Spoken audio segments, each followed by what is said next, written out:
Assalamualaikum warahmatullahi wabarakatuh. Bagaimana kabarnya hari ini Pak Zaini? Waalaikumsalam warahmatullahi wabarakatuh. Alhamdulillah sehat Bu. Bu Hilmi gimana kabarnya? Alhamdulillah sehat juga Pak.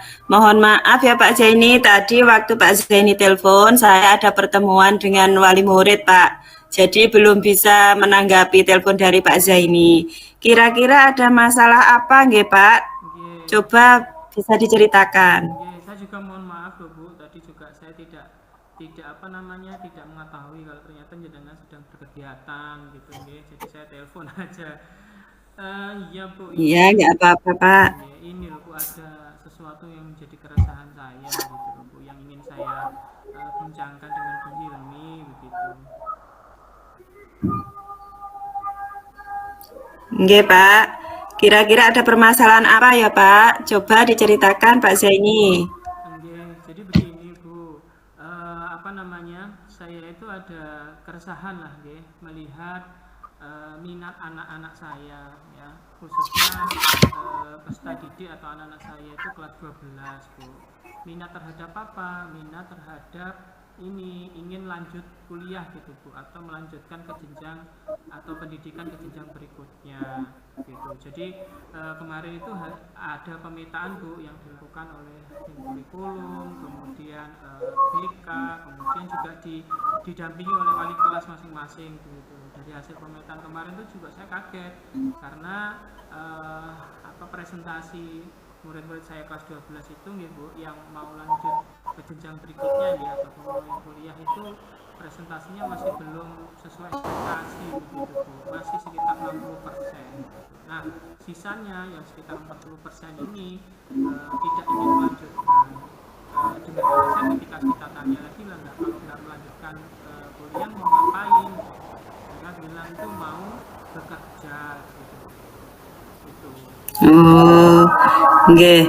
Jadi keresahan Pak Zain itu tentang minat murid Pak Zaini yang mana kurang berminat untuk lanjut kuliah ya Pak ya. Oke, betul Bu. Jadi masih belum sesuai dengan harapan yang mana mereka masih kisaran 60% Betul, betul. yang ingin lanjut, sedangkan sisanya ingin langsung kuliah gitu ya Pak ya. Oke, Jadi ya cukup besar ya Pak ya jaraknya antara yang minat kuliah dengan yang ingin langsung bekerja. oke, oke. Oke Bu, ya sebenarnya kan kalau di SMA itu memang anak-anak itu diharapkan begitu nggih, lulusannya itu ya lanjut ke jenjang berikutnya atau ke jenjang pendidikan berikutnya sih Bu. Beda kalau dengan sekolah-sekolah vokasi ya atau sekolah-sekolah kejuruan gitu. Nah, kita masih belum mencapai titik itu. Kenapa? Karena ya itu tadi presentasinya masih cukup kecil lah untuk yang ingin lanjut kuliah, yaitu 60% tadi Bu. Gitu. Jadi minatnya masih kecil. Nggih. Lalu menurut Pak Zaini apa yang Bapak harapkan dari percakapan kita hari ini, Pak? Nah, yang saya harapkan sih Bu dari percakapan kita hari ini itu ya apa namanya, eh, muncul sebuah solusi lah Bu terhadap bagaimana cara meningkatkan lah ya, meningkatkan minat peserta didik saya yang pengen kuliah itu biar lebih banyak lagi presentasinya itu, tetapi tanpa ini Bu, tanpa mengindahkan layanan terhadap anak-anak yang ingin bekerja begitu Bu. Itu jadi semua anak baik itu yang pengen lanjut kuliah ataupun ingin bekerja itu tetap terlayani dengan baik, kira-kira begitu. Nggih. Berarti Pak Zian menginginkan ada solusi gitu ya Pak ya, tentang bagaimana cara meningkatkan minat peserta didik untuk kuliah tanpa mengindahkan layanan untuk peserta didik yang ingin bekerja langsung gitu Pak. Nggih, nggih, nggih, leres Bu. Nggih.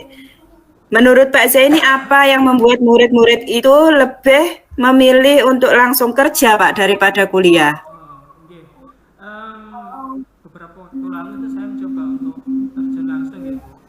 Kemudian tanya Nggih. jawab dengan anak-anak begitu. Nah, dari hasil tanya jawab itu muncul hipotesa awal saya sih Bu. Ya, yang pertama, faktor yang melatar belakangi presentasi anak yang ingin lanjut ke jenjang berikutnya ke kuliah itu rendah itu karena yang pertama kurangnya referensi anak-anak terhadap dunia perkuliahan gitu. Jadi anak-anak itu apa namanya tidak tahu lah kira-kira kalau kuliah itu bagaimana, harus bagaimana, dimulai dari mana, kemudian setelah kuliah itu harus bagaimana, apa saja yang bisa mereka dapatkan dan lain sebagainya. Jadi referensinya itu rendah sekali gitu. Kemudian yang kedua, setelah saya juga tanya jawab dengan anak-anak, menurut saya faktor yang menjadi pendukung rendahnya presentasi anak yang lanjut kuliah itu adalah ini Bu, daya dukung daripada keluarga, ya, dari lingkungan keluarga, dari orang tua atau Yeah. murid itu memang sangat rendah Bu. Nah, daya dukung yang saya maksud itu adalah daya dukung dalam hal ekonomi, terus kemudian dalam hal apa namanya informasi juga, begitu loh. Maksudnya begini, dalam hal informasi lah Bu, misalnya wali murid itu kan cenderung di kami itu adalah sekolah dengan background wali murid atau orang tua itu yang beragam Bu ya, tetapi Yeah. hampir kebanyakan itu ya berprofesi sebagai apa namanya petani, kemudian kebun, kemudian peternak dan sebagainya. Mereka itu jarang ada waktu ya Bu ya untuk meluangkan waktu untuk ini loh, mendampingi anak-anaknya untuk belajar atau bahkan sekedar ngobrol tentang karir mereka. Itu memang sedikit sekali waktu dari orang tua mereka. Kemudian apa namanya, faktor kedua ekonomi tadi. Ekonomi ya otomatis nggih, keluarga-keluarga Yeah. yang banyak sekali siswa kami yang berasal dari keluarga yang tidak mampu begitu Bu. Jadi apa namanya ya, mereka beliau orang tua itu takut ya kalau nanti anaknya daftar kuliah kemudian diterima gitu ya, itu nanti bagaimana kelanjutannya, karena mereka juga masih memikirkan biaya hidup gitu dan sebagainya gitu. Jadi dua itu tadi sih Bu. Ya, jadi karena kurangnya referensi ya Pak ya terhadap dunia pendidikan kuliah dan juga daya dukung dari orang tua ya Pak, yang mana orang tua memang ekonominya kurang dan juga memang latar belakangnya hanya sebagai buruh tani ya Pak ya. Ya, jadi mereka mungkin kurang informasi dan juga kurang mendampingi bagaimana masa depan anaknya ke depannya. Jadi mungkin dari orang tua sendiri perlu pendampingan gitu ya Pak ya. Jadi sekarang apa rencana Pak Zaini untuk menyelesaikan masalah ini tanpa mengindahkan layanan kepada anak-anak yang tetap ingin bekerja Pak? Ini Bu, jadi akhirnya dari apa namanya hasil pemetaan kemarin tuh terus kemudian menjadi keresahan saya. Kemudian saya berpikir Bu, ada beberapa hal yang ingin saya apa namanya kuatkan begitu dan juga ingin dikembangkan gitu ya. Dan juga kita ingin membuat gebrakan baru lah, yang saya ingin lakukan gebrakan baru. Kalau yang ingin kita kuatkan dan sebagainya ya otomatis program-program yang sudah ada di sekolahan gitu nggih, untuk mendukung semua itulah Bu nggih. Nah, untuk mengatasi atau meningkatkan minat peserta didik gitu untuk kuliah begitu, itu apa namanya, ada beberapa hal yang menjadi pemikiran saya Bu. Yang pertama itu adalah ini membuat program apa namanya share career lah ya, maksudnya bagaimana itu adalah program yang bekerja sama dengan alumni-alumni gitu yang sudah bekerja, kemudian yang sudah ada yang sedang kuliah begitu nggih, untuk mereka datang ke sekolah memberikan informasi kepada adik-adiknya ya, memberikan inspirasi pada adik-adiknya tentang kuliah, tentang dunia kuliah, sehingga mereka akan termotivasi Bu. Kebetulan alumni kami juga alhamdulillah sudah banyak yang tersebar di universitas negeri ataupun politeknik negeri di Indonesia begitu. Jadi kami ingin bekerja sama nih dengan alumni supaya mereka itu turun gunung lah istilahnya Bu ya, datang rawuh untuk mereka, kalau tentu saja juga mengikuti waktu mereka libur ya, libur semester itu biasanya mereka bisa kemudian mereka memberikan inspirasi kepada adik-adiknya sehingga adik-adiknya punya referensi kuliah yang lebih banyak lagi gitu Bu. Kemudian ini juga membuat kerjasama lah dengan apa namanya wali murid ya Bu. Jadi Iya. membuat kegiatan-kegiatan yang informatif terhadap wali murid tentang bimbingan karir anaknya, sehingga nanti ketika wali murid itu pulang ke rumah mereka menjadi lebih peka lagi terhadap karir atau masa depan anak-anaknya, sehingga nanti di rumah juga ada bimbingan karir oleh orang tuanya gitu Bu. Dengan berbagai cara lah ya, mungkin yang paling mudah ya kita hadirkan wali murid itu untuk datang ke sekolahan, ataupun juga bisa melalui ini informasi di ini Bu, grup paguyuban wali murid. Nah, itu Oh, nggih. paguyuban wali murid ada juga bisa kita bikin di jejaring sosial kita nggih. Jejaring sosial kita Instagram, Facebook, YouTube dan sebagainya, informasi-informasi terkait dengan bimbingan karir tersebut, sehingga orang tua itu lebih peka lagi nggih, di rumah itu mereka akan dampingi Nggih. anak-anak dalam belajar, memberikan motivasi anak-anak untuk oke lanjut. Ini yang menjadi pemikiran saya juga itu mengikutkan anak-anak ya, terutama kelas 12 itu dalam acara-acara pameran pendidikan Bu. Oh, nggih. Jadi kebetulan di Banyuwangi itu sering ada Bu pameran pendidikan dari berbagai kampus-kampus yang ada di Indonesia gitu. Mereka biar datang, mereka akan tahu nggih, oh kampus A itu begini, kampus B begini, kampus A keunggulannya ini, kampus B keunggulannya ini gitu. Jadi mereka referensi kampus atau dunia kuliahnya menjadi meningkat lagi. Kemudian ini juga memberikan ruang lah bagi kampus-kampus tersebut itu untuk promosi lah, untuk datang ke sekolah. Promosi, nggih. Biasanya dengan alumni dan sebagainya itu ada Bu, kadang-kadang mereka tuh ke sekolah untuk izin untuk promosi kampus. Kita berikan waktu yang longgar, waktu yang baik untuk mereka, supaya mereka bisa memberikan informasi yang dibutuhkan adik-adiknya terkait dengan dunia perkuliahan lah, dunia kampus gitu. Itu yang untuk anak-anak yang pengen kuliah. Tapi bagaimana anak-anak yang nggak pengen kuliah? Nah ini juga Bu. Nah ini juga menjadi titik poin kita nih. Jangan hanya kita itu berpikir untuk mengurusi anak-anak yang ingin lanjut kuliah saja, tapi anak-anak yang tidak berkuliah tetap memutuskan untuk tidak kuliah ya, dengan tanda kutip kan berarti Yeah. gitu Bu. Juga ada pendampingan ya Pak ya? Itu juga harus kita dampingi dengan program-program yang mungkin hampir sama gitu. Nah kebetulan yang sudah ada Bu, nah ini yang sudah ada ini yang kita kuatkan Bu, yakni program SMA Double Track. Jadi tahun ini sekolah kita itu adalah tahun keempat ya berjalannya SMA Double Track. SMA Double Track itu apa? SMA Double Track itu adalah program dari Dinas Pendidikan Provinsi Bu. Jadi bekerja sama dengan ITS ya, untuk membuat sebuah program keahlian yang melatih anak-anak soft skill gitu. Nah kebetulan teman kami itu mendapatkan hasil atau mendapatkan program 2 di Double Track itu. Yang pertama adalah multimedia desain grafis, yang kedua adalah ini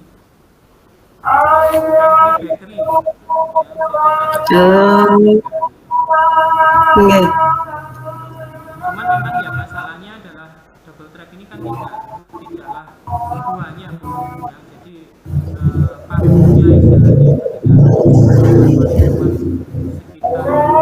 satu program itu sekitar 27 sampai 30 anak. Jadi tidak merasa luas sebenarnya. Sedangkan presentasi yang tadi itu kan lumayan banyak Bu yang anak-anak ingin bekerja gitu. Maka ini yang harus kita pikirkan. Nah tetap kita yang berada di gagasan saya itu adalah tetap kita akan program Double Track itu yang pertama. Yang kedua adalah kita bikin terobosan baru itu apa? Ini kita mau kerjasama lah, kita bekerja sama dengan balai latihan kerja begitu ya Bu, supaya bisa masuk ke sekolahan, kemudian bisa memberikan ruang pada peserta didik kita yang nanti ketika lulus bisa masuk ke BLK dan kemudian dididik BLK gitu. Kemudian ini juga yang bisa kita optimalkan adalah ini pelatihan atau kerjasama dengan balai latihan bahasa. Balai latihan bahasa. Balai latihan. Oke. Nggih. Jadi di lingkungan kami itu kan juga banyak Bu ya, balai latihan bahasa itu ada bahasa Korea, ada bahasa Jepang itu juga banyak. Nah, dari dua balai latihan bahasa ini nanti akan distribusikan ke tenaga kerja Indonesia Bu, terutama di Jepang dan di Korea. Jadi TKI ya Pak ya? Oke, tetapi itu nanti di Jepang sama di Korea kalau nggak salah Bu, gitu. Nggih. Itu sih Bu yang menjadi pemikiran dan ide gagasan saya itu. Nggih. Jadi dari gagasan Pak Jai ini yang mana ada share karir tadi ya Pak ya, terus SMA double trap, terus bekerja sama itu bagi yang melanjutkan kuliah ya Pak ya, kalau share karir itu tadi ya Pak ya.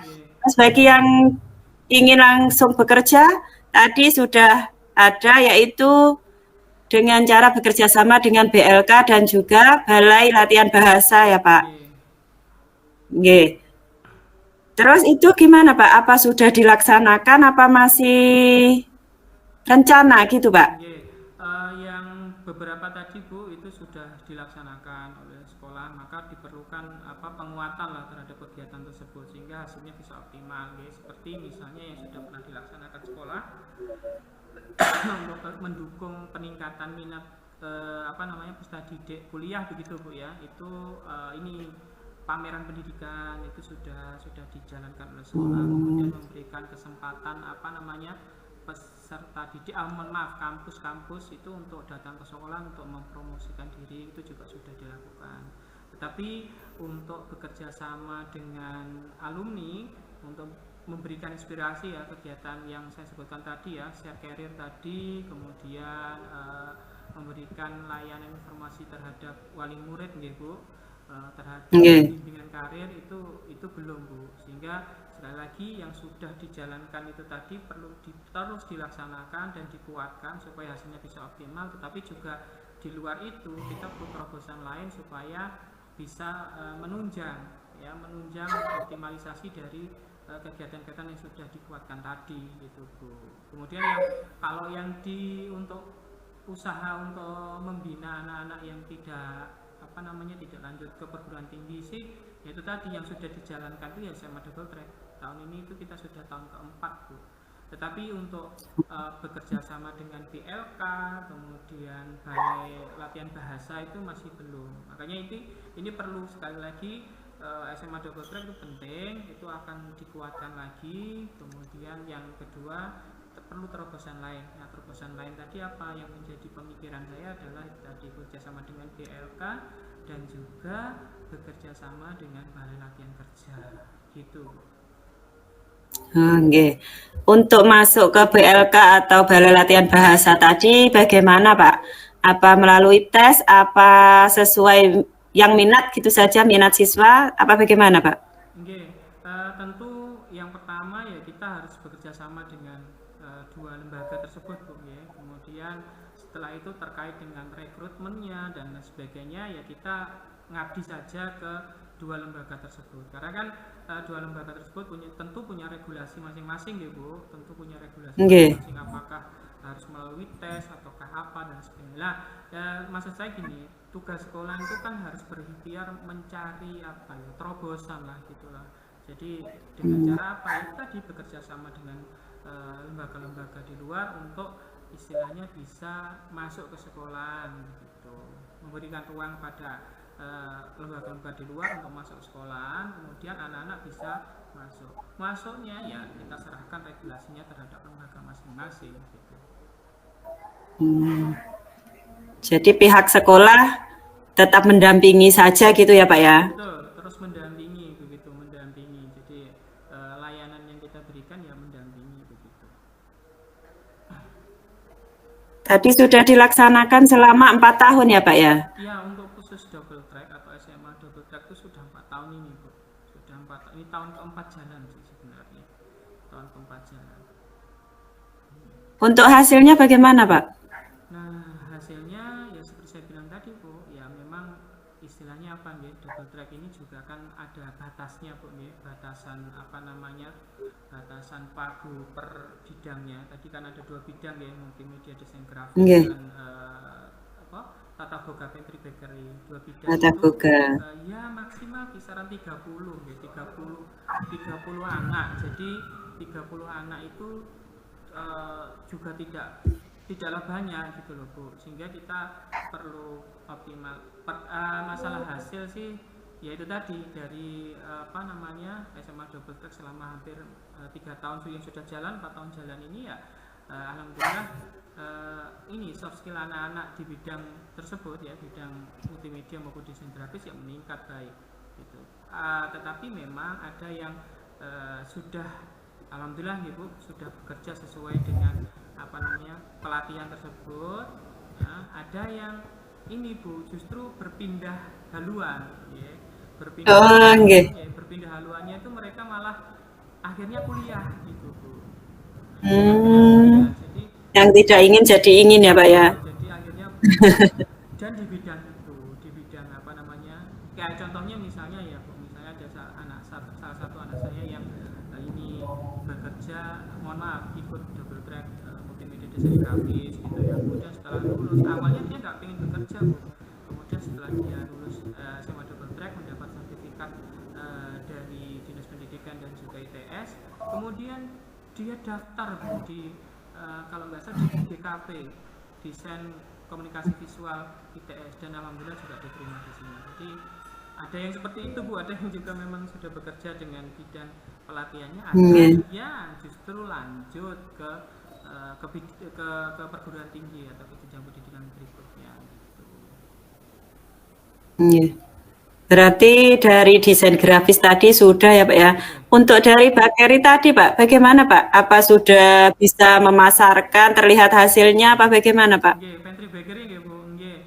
Nah, pantry Nggih. bakery ini juga bidang yang menarik sekali Bu. Jadi selain, karena gini, kalau sekolah cuman apa namanya, mendampingi programnya saja, tidak apa memberikan ruang mereka untuk apa namanya, memasarkan produknya itu kan ya Ya, anak nggih. susah nih Bu gitu.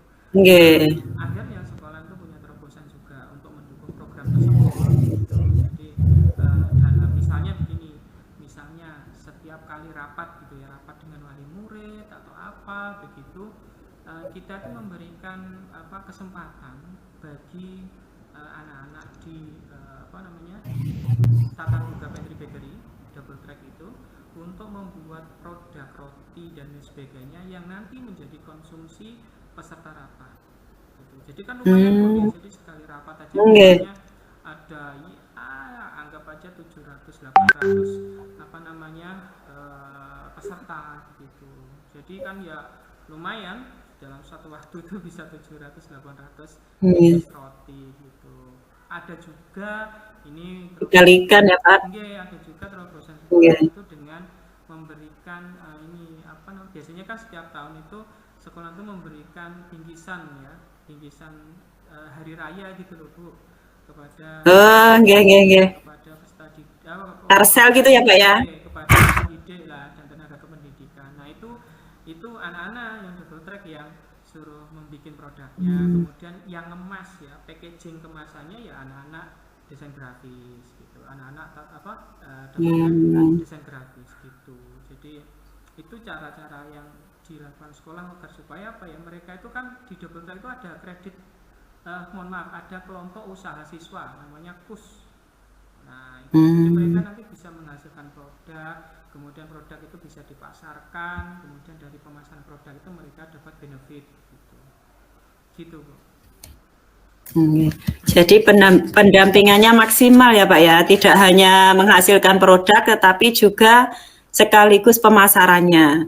Biasanya kan memang kita kendala pada pemasaran, setelah membuat ini diapakan, kadang seperti itu ya Pak ya. Jadi alhamdulillah di situ sudah sekaligus pemasarannya.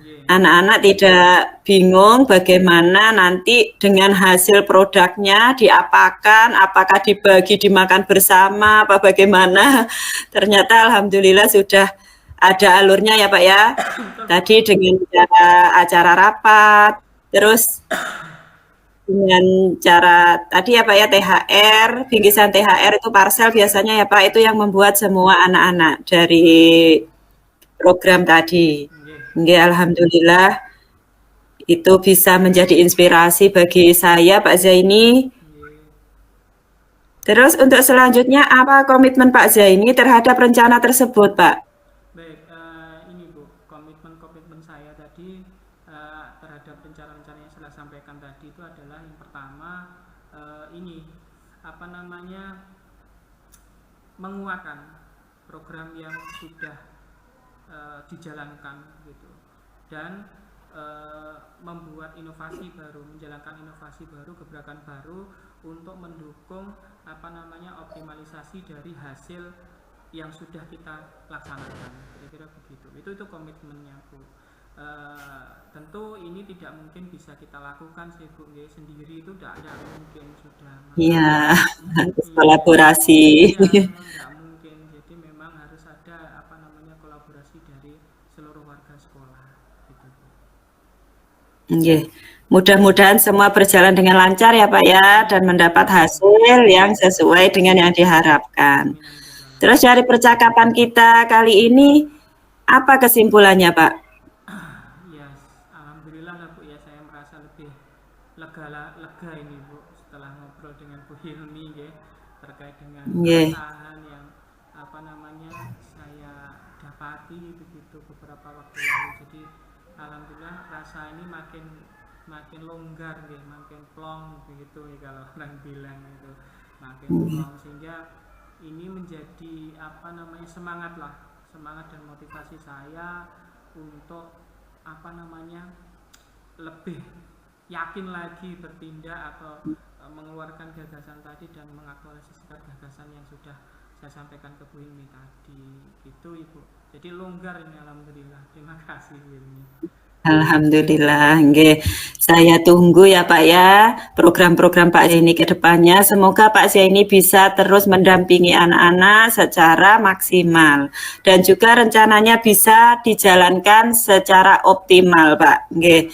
Nggih, saya tunggu ya Pak Zaini untuk cerita-cerita selanjutnya. Saya Alhamdulillah Pak Zaini mau berbagi dengan saya dengan cerita-cerita pengalaman Pak Zaini sehingga saya juga menambah pengalaman Pak. Yang mana insya Allah juga nanti saya bagikan ke teman-teman yang lain yang mungkin mendapat problem atau masalah seperti yang Pak Zaini katakan. Oke. Saya Mungkin saya akan menerapkan dulu pada keluarga saya Pak karena keluarga saya juga banyak yang tidak kuliah Pak Zaini. oke, Nggih. Jadi dari ide-ide Pak Zaini, alhamdulillah saya mendapat gambaran yang sangat bagus ya Pak ya. Terus insya Allah bisa menginspirasi bagi yang lain. Terima kasih Pak Zaini sudah mau bercerita dengan saya. Saya tunggu cerita-cerita selanjutnya Pak Zaini. oke Bu, saya juga secara pribadi nih mengaturkan terima kasih nih kepada Bu Hilmi ya telah meluangkan waktu ya untuk mendengarkan apa namanya cerita saya, keluh kesah saya gitu nggih. Jadi saya terima kasih dan rasanya plong sekali lah. Nanti kalau ada kesempatan di apa namanya pertemuan berikutnya begitu jangan apa namanya bosan ya Bu untuk mendengarkan cerita dari saya gitu loh Bu. Nggih, tidak akan bosan Pak, akan menunggu terobosan-terobosan baru dari Pak Zaini. Oke, Sangat mengagumkan. oke. Terima kasih Bu Hilmi. Sekali lagi saya Nggih, aturkan pamit sama-sama. sore hari ini menjadi sore yang saya pulang nggak lesu lagi ini Bu. Kalau tadi kan saya Iya. pulang itu masih ada apa beban gitu loh Bu di sekolah ya opo melihat anak saya kok begini nggak greget ya bagaimana akhirnya dengan ngobrol dengan Bu Hilmi itu saya ya lega lah ini gitu Bu. Nggih, harus lebih semangat ya Pak ya. Oke, siap siap Bu. Monggo saya tunggu cerita-cerita selanjutnya Pak Zaini. Oke, terima kasih Bu Hilmi. Ketemu lagi nggih di kesempatan yang lain gitu ya Bu ya. Iya Sehat, Pak, sehat nggih. selalu. Salam buat keluarga, salam buat Pak suami, salam buat anak-anak ya Bu. Nggih, sama-sama. Saya juga titip salam untuk keluarganya Pak Zaini. Semoga semua dalam keadaan sehat walafiat. Cukup sekian nggih Pak Zaini. Oke Bu, Monggo. oke Bu. Assalamualaikum warahmatullahi wabarakatuh. Waalaikumsalam warahmatullahi wabarakatuh.